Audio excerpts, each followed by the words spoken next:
Assalamualaikum warahmatullahi wabarakatuh. Kami dari Instalasi Promosi Kesehatan Rumah Sakit Zainul Abidin pada hari ini akan mengadakan tanya kesehatan seputar layanan kami pada masa pandemi COVID. Baik, pada pemirsa, pada hari ini kita sudah hadir materi yaitu Ustadz Masai SPDI MA. Assalamualaikum Ustadz. Waalaikumsalam warahmatullahi ta'ala wabarakatuh. Baik Pak Ustadz, kita pada hari ini akan berbincang tentang seputar bagaimana pandangan Islam terhadap dalam penanganan pasien COVID pada masa pandemi COVID. Baik Pak Ustadz, kita masuk pada pandangan itu sejak kapan wabah menyerang manusia dalam pandangan Islam. Baik, insyaallah. Assalamualaikum warahmatullahi wabarakatuh. Alhamdulillah nahmaduhu wa nasta'inuhu wa nastaghfiruh wa na'udzu billahi min syururi anfusina wa min sayyiati a'malina. May yahdihillahu fala mudilla lahu wa may yudlil fala hadiya lahu. Asyhadu an la ilaha illallah wahdahu la syarika lahu wa asyhadu anna Muhammadan abduhu wa rasuluhu la nabiyya ba'dah. Allahumma salli ala Muhammad wa ala alihi wa sahbihi ajma'in. Amma ba'd. Baik saudaraku yang dimuliakan Allah Subhanahu wa taala, kawan-kawan semuanya, para pendengar yang dimuliakan Allah Subhanahu wa taala, berkaitan dengan pertanyaan tadi bahwa sejak kapan wabah atau COVID-19 ini menyerang manusia. Jadi kalau kita berdasarkan hadis Rasulullah SAW, dalam hadis sahih disebutkan bahwa wa idza qala Rasulullah SAW wa idza sami'tum bihi, apabila kamu mendengar wabah dalam sebuah negeri, fala tadkhulu biha, janganlah engkau masuk ke dalam negeri tersebut.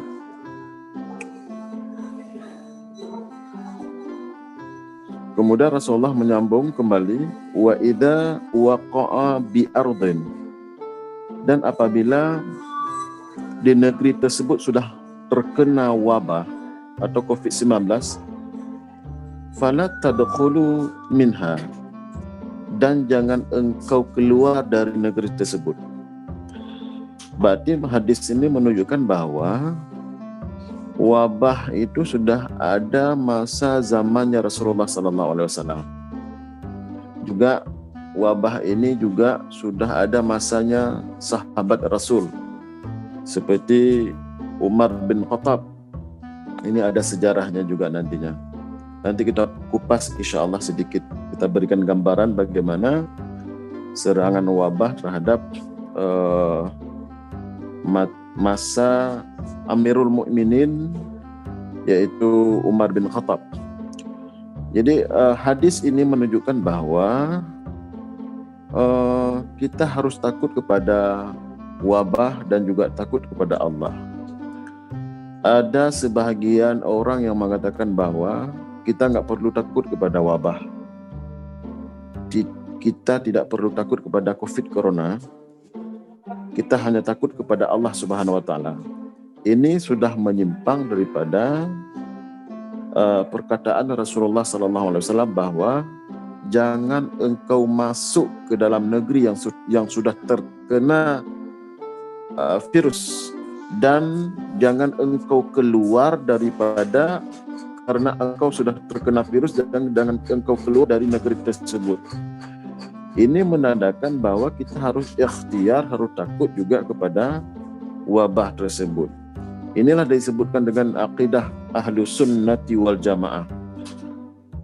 Kalau misalnya saya akan memberikan sedikit gambaran masalah akidah kita. Ada orang mengatakan bahwa kita nggak perlu takut kepada COVID, kita hanya takut kepada Allah. Ini adalah akidah Jabariyah. Ini adalah akidah Jabariyah. Akidah Jabariyah ini adalah semata-mata kita takut kepada Allah. Orang miskin karena Allah, orang berbuat jahat karena Allah, orang berbuat maksiat karena Allah, orang baik karena Allah, orang malas karena Allah. Semua dia kembali kepada Allah dan selalu menyalahkan Allah Subhanahu wa taala. Ini disebutkan dengan akidah Jabariyah. Kemudian berikutnya ada akidah Qadariyah. Ini kebalikan. Akidah Qadariyah ini adalah menerangkan bahwa Allah tidak tahu ketika kita lahir di dunia ini, Allah tidak tahu apa-apa tentang kita. Tugas Allah cuma proses melahirkan kita saja di dunia ini. Kemudian setelahnya Allah tidak tahu apapun lagi tentang kita, apa yang kita perbuat. Ini disebutkan dengan akidah Qadariyah. Jadi kombinasi akidah antara Qadariyah dan Jabariyah inilah disebutkan dengan akidah Ahlus Sunnati wal Jamaah. Apa maksudnya? Kita takut kepada Allah dan juga kita takut kepada wabah COVID-19. Nah, jadi sebagaimana pertanyaan tadi bahwa COVID ini atau wabah ini diserang manusia yang terbanyak adalah ketika abad 18 pada masa Umar bin Khattab. Dia sebagai khalifah Amirul Mukminin ketika itu. Jadi ketika itu Khalifah Umar bin Khattab mengunjungi daerah negeri Syam. Negeri Syam itu gubernurnya adalah Abu Hubaidah. Ketika di tengah perjalanan, Abu Hubaidah menyambut Umar bin Khattab, mengatakan bahwa, wahai Amirul Mukminin, di negeri Syam ada terserang wabah. Bagaimana ini? Duduk rapat mereka. Amirul Mukminin buat rapat, diskusi sama-sama. Ada yang mengatakan kita masuk saja ke negeri Syam, ada yang mengatakan kita pulang saja ke negeri Madinah. Kemudian diputuskan oleh Amirul Mukminin bahwa kalau seperti itu kita balik saja ke negeri Madinah, tidak jadi kita masuk ke negeri Syam. Kemudian langsung spontan Abu Hubaidah menjawab protes. Apa protesnya Abu Hubaidah? At-tafirru min qadarillah ya Amiral Mukminin. At-tafirru min qadarillah ya Amiral Mukminin. Kenapa engkau lari dengan wabah ini? Kenapa engkau lari dengan takdir Allah? Kalau Allah mentakdirkan kamu kena, walaupun kamu pulang juga kena. Kalau Allah mentakdirkan kalian tidak kena, walaupun kalian masuk ke negeri Syam, tetap tidak terkena. Begitulah disampaikan oleh Abu Hubaidah kepada Umar bin Khattab. Kemudian Umar bin Khattab tersenyum dan mengatakan kepada Abu Hubaidah kembali, wahai Abu Hubaidah, langsung atafirru min qadarillah ila qadarillah, kata Abu Hubaidah. Atafirru min qadarillah ila qadarillah. Orang yang lari dari wabah itu juga takdir daripada Allah.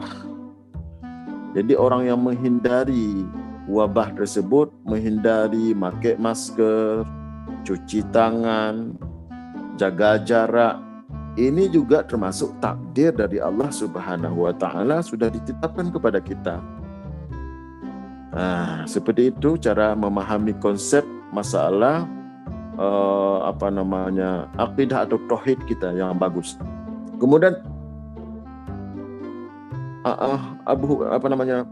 Amirul Mukminin menyambung mengatakan bahwa laka waliyani, laulaka waliyani, apakah kamu mempunyai dua lembah, yang satu lembah kering, yang satu lembah yang subur. Ena taghnam, di mana kamu gembala? Dijawab oleh Abu Hubaidah, ya di tempat yang subur. Kemudian dijawab kembali oleh oleh Umar bin Khattab, kenapa tidak tempat yang kering?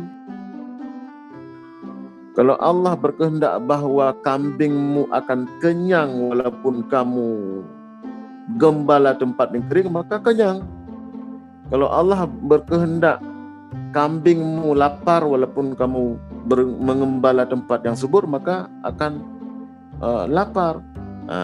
Ini diberikan gambaran masukan oleh Amirul Mukminin kepada Abu Hubaidah, sehingga Abu Hubaidah paham tentang bagaimana menyikapi tentang wabah ini, bahwa kita perlu takut kepada wabah, perlu menghindari kepada wabah, perlu jaga jarak, perlu cuci tangan segala macam, pakai masker.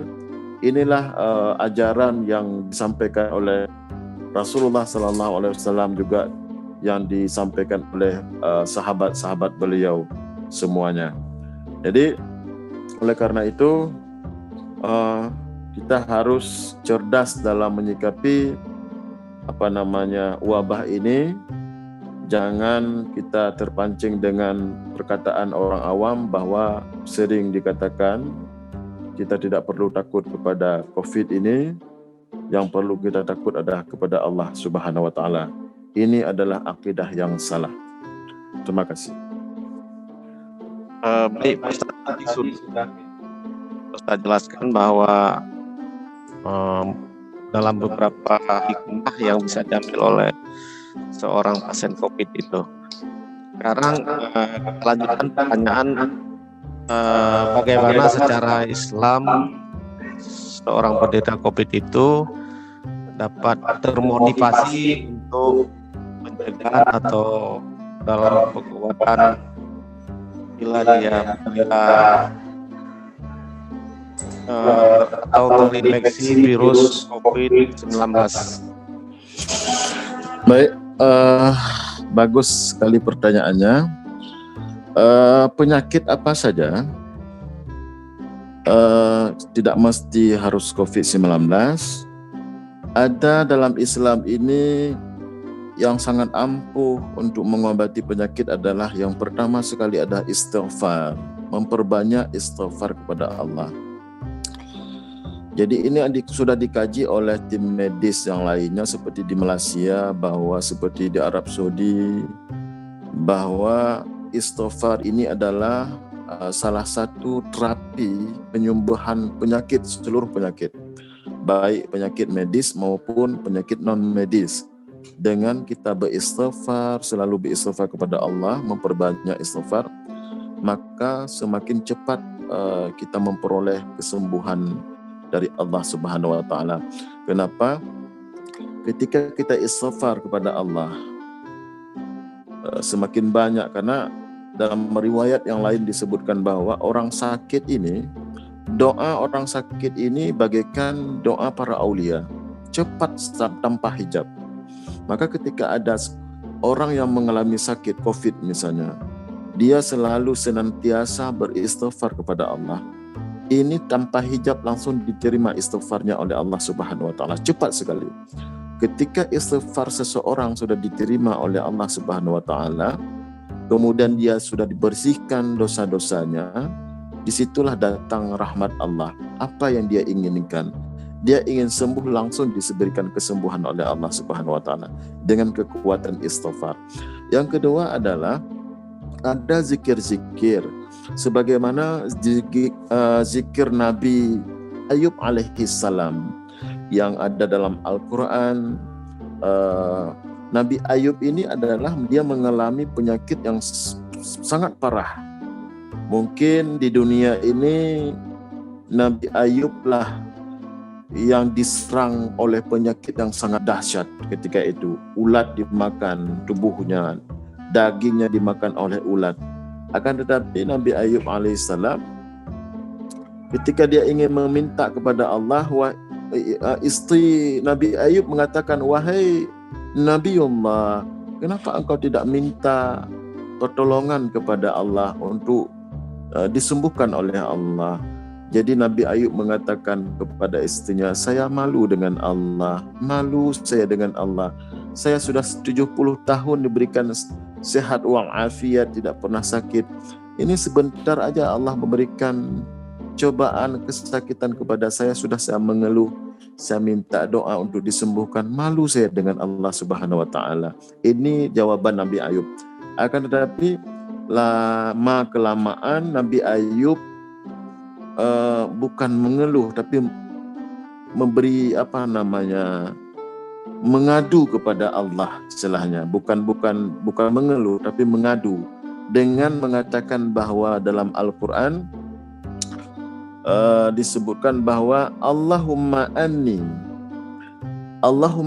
massaniyad-durru wa anta arhamur rahimin. Ini doa Nabi Ayub. Ya. Allahumma anni massaniyad-durru wa anta arhamar rahimin. Ketika Nabi Ayub alaihissalam membacakan doa ini, maka Allah langsung disunglap oleh Allah.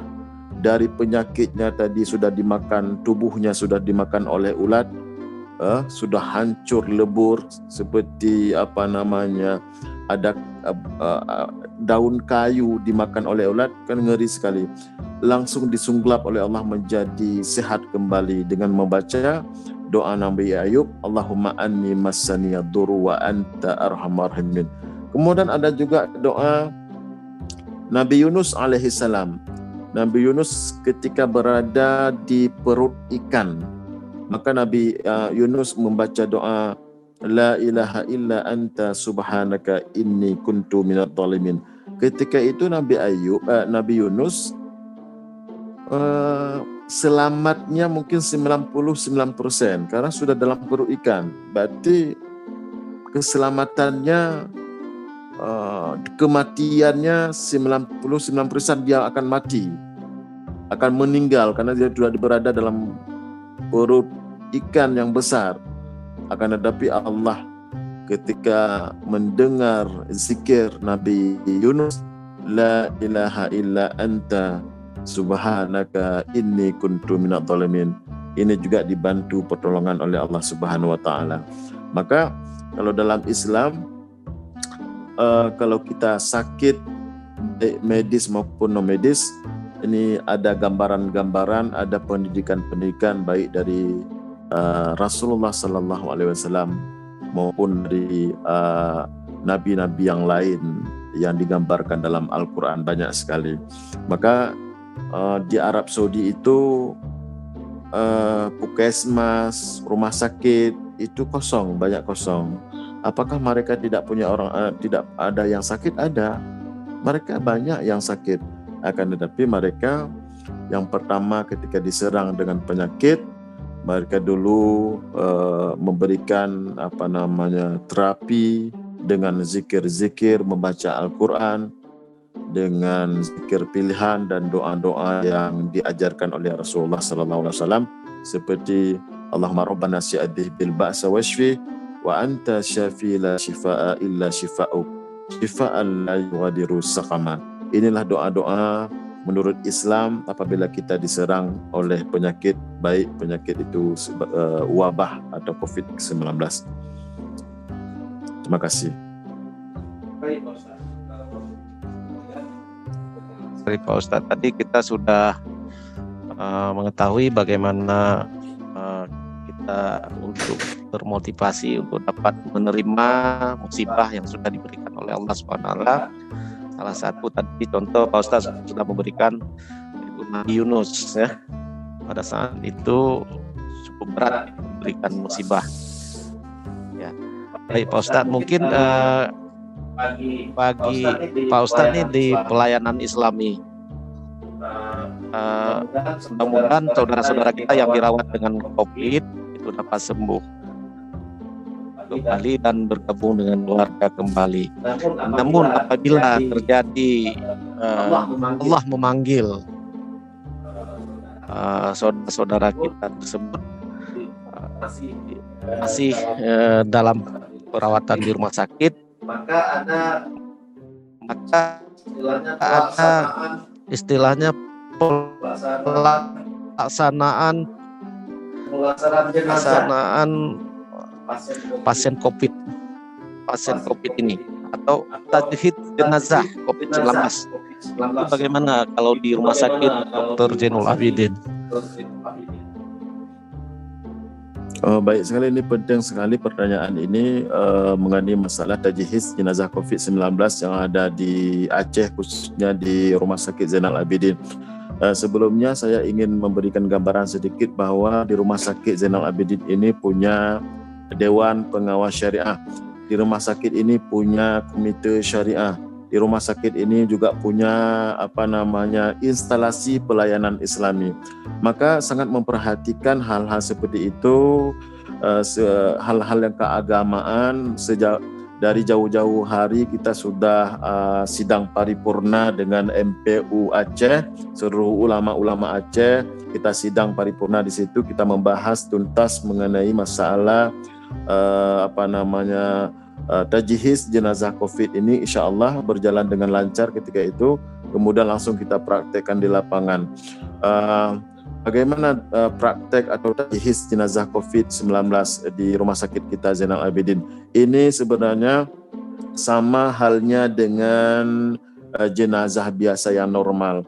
Kita mandikan dengan sempurna, kita istinjakan, kita bersihkan kotorannya, kemudian kita buka baju, seluruh baju, pampers segala macam, kemudian kita tutupkan dengan dengan kain, kita mandikan, kita tutup juga auratnya sempurna, juga kita pakai sabun segala macam, mewangi-wangian. Juga yang terkhusus adalah kita juga menggunakan itukureng bahasa Acehnya. Itukureng itu ada air bunga, air kapur barus, air bohkrut. Jadi ini semuanya kita lakukan seperti jenazah normalnya yang dilakukan tajhiz jenazah di kampung masing-masing. Jadi luar biasa. Kemudian juga kita balut dengan kain kafan yang sangat bagus. Perempuan sampai 5 lapis, laki-laki kadang-kadang 3 lapis, sehingga kita yakinkan bahwa tidak ada lagi aurat yang terbuka, betul-betul terbalut dengan kain kafan yang bagus, yang baik. Jadi sehingga keluarga pun puas dalam ketika menyaksikan orang tuanya atau kakaknya, adiknya ketika kita perbuat dengan sesuai dengan syariah Islam. Kemudian ketika proses memandikan jenazah ini juga kita mengajak dari keluarganya, maksimal 2 orang, mungkin adiknya, anaknya, cucunya, atau kawannya, kerabatnya, saudaranya. Kita mengajak mereka untuk mengikut serta dalam proses pemandian jenazah COVID-19 supaya mereka melihat langsung yang jelas. Mereka melihat bahwa kita memandikan atau proses tajhiz jenazah COVID ini sesuai dengan syariah dan tidak beda dengan jenazah yang normalnya. Jadi ketika proses kita mandikan selesai, kita kafankan, kemudian kita taruhkan dalam peti, juga dalam peti kita arahkan ke kiblat, wajah dan badannya menghadap kiblat, kemudian disolatkan, kemudian kita kuburkan seperti biasanya, seperti itu. Maka bagi pemirsa pendengar yang dimuliakan Allah Subhanahu Wa Taala, jangan khawatir dengan pelaksanaan pemulasaraan jenazah di rumah sakit ini, bahwa di rumah sakit ini pemulasaraan jenazah atau tajhis jenazahnya sesuai dengan syariah dan sama halnya kita mengurus sebagaimana jenazah normal biasa. Terima kasih. Baik, demikian yang sudah disampaikan, yaitu tentang bagaimana tata cara juga pelaksanaan mulai dari menerima musibah itu terhadap penyakit COVID-19 ini sampai dengan penanganan jenazahnya sudah dijelaskan oleh Pak Ustadz tadi. Terima kasih Pak Ustadz Nasai. Baik, sama-sama. Kami dari Instalasi Promosi Kesehatan Rumah Sakit juga mengucapkan terima kasih dan juga mudah-mudahan bermanfaat bagi pendengar semuanya. Kami dari Instalasi Promosi Kesehatan Rumah Sakit Zainul Abidin Banda Aceh mengakhiri tanya kesehatan hari ini. Assalamualaikum warahmatullahi wabarakatuh. Waalaikumsalam warahmatullahi wabarakatuh.